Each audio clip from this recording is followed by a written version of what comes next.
Yes, I realize that this camera, the Nikon D750, has in fact been out since the year 2014. This is a 5-year-old camera, but I still think it might be the best camera for you to pick in 2019 for a couple different reasons. Anyway, welcome back to the channel. My name is Dylan Frazier. This is the channel where we talk all things about hiking, camping, overlanding, go on trips, and hopefully take some pretty awesome photos and video along the way. One quick life update is that I got engaged. Yes, I could not be any more happy and thrilled knowing that in the next year I will be committing myself to spending the rest of my life with the wonderful Lakin Brown, who you've seen on the channel many times before. Yes, obviously we occasionally talk about photography on this channel. I don't talk a whole lot about cameras, and I have rarely talked much about the Nikon D750, which is my camera of choice for basically all things except for what I'm doing right now. When I'm filming myself, I use the Panasonic GH3. Yes, I've talked before about the fact that I use some pretty dang old cameras, but the reason I use these things is because they still work incredibly well and offer really great value for the money. That's exactly why I think the D750 still might be the best camera to buy in 2019. I know with all the mirrorless craze, and especially the Sony a7 III, it's really hard to find anybody who's still going to recommend this as an all-around full-frame camera of choice. However, I still think that this is the one to get, unless you're really serious about video and if you have a little bit higher budget. So let's talk about the D750. What's so great about it? Well, if you're like me and you need a full-frame camera with really good autofocus, you need great image quality, you need to be able to shoot at weddings at ISO 12800, you need to be able to have a lot of confidence when shooting in challenging situations, this camera delivers.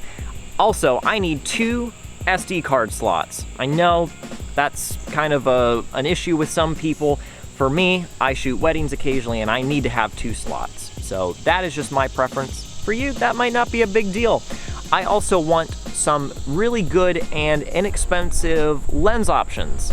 And I also am very much okay with using third-party glass, assuming that the autofocus works as it should. I need really good battery life, and I need a camera that's rugged. I don't have extremely high demands when it comes to video, but I would like to be able to shoot and have video that can be graded a little bit, has a good profile, and has a headphone and a mic jack. Obviously, it needs to be at least 1080p and shoot 60 frames per second as well. Anyway, that's kind of what I'm looking for in a camera. And if your demands are similar, I think it's gonna be hard for you to look outside of the Nikon D750. So let's talk about the things that I demand out of a camera. First of all, it has tons of lens options. I mean, obviously being Nikon F-mount, you have hundreds of lenses from Nikon. Also Sigma and Tamron make some pretty excellent lenses for it. I've obviously picked the Tamron variants. I found that the autofocus on them to be quite a bit better. And also the prime lenses have image stabilization, which is great. This camera has amazing autofocus. This is a kind of camera that I can use in a dimly lit wedding ceremony, and I can track the bride coming down the aisle with no autofocusing issues. That's something that I really didn't get to experience when I had mirrorless cameras. Obviously, mirrorless cameras have gotten a lot better since then, but this camera delivers it, and it delivered it back in 2014. 12,800. ISO 12,800 is really good on this camera. I know obviously the new full-frame mirrorless cameras are going to do just as well, but once again, this has been doing it since 2014.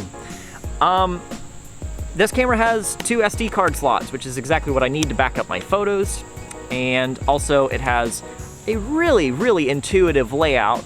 I have a directional control pad that I can control my autofocusing points with, which is really important. It delivers really good 1080p 60, and it has a good profile and a good file format that can be graded just a little bit, and I found for my needs it's really good. Amazing battery life, as you would expect from any normal traditional DSLR. And also, the big thing that has kept me from going to mirrorless for a long time, that is that this camera is really rugged. I have shot this camera in tons and tons of pouring, sopping rain over the years, and I've had no issues with it. That's true with my Nikon D600 I had before this camera. It seemed to be just as rugged. All right, this is dedicated to anybody who doubts my faith and confidence in Nikon's weather sealing. So I have this 32 ounces, almost 32 ounces, and I'm gonna pour it on my Nikon because that's how much I am confident that it's going to be fine.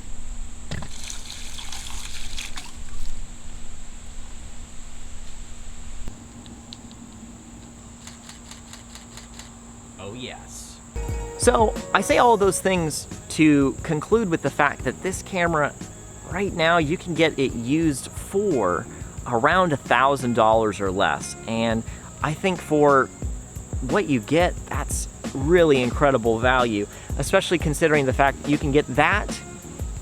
You can get an inexpensive zoom lens from Nikon, you know, just a standard zoom lens for maybe $200–300, and then you can get a 50mm 1.8G for like 150 bucks, and you can be pretty much ready to go ahead and shoot the basics. I mean, you can basically do just a little bit of everything really, really well with that package. You're talking about, with a couple accessories and all, 1,500 bucks for an entry-level full-frame setup that can do just about anything you want it to, aside from sports and, you know, wildlife, that kind of thing. So with that, it's really hard for me to recommend anything else. Yeah, it's not the fanciest of cameras, but it holds up really well in today's market, I think. And if you're okay with a traditional DSLR, which I certainly am, at least for now, not saying I won't ever upgrade, but at least for now, this camera really delivers a lot.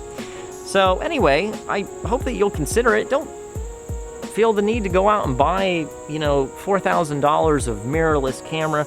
I'd recommend taking a look at some of the old stuff if you just want to get into it as cheaply as possible. Thanks for watching, and we'll see you in the next one.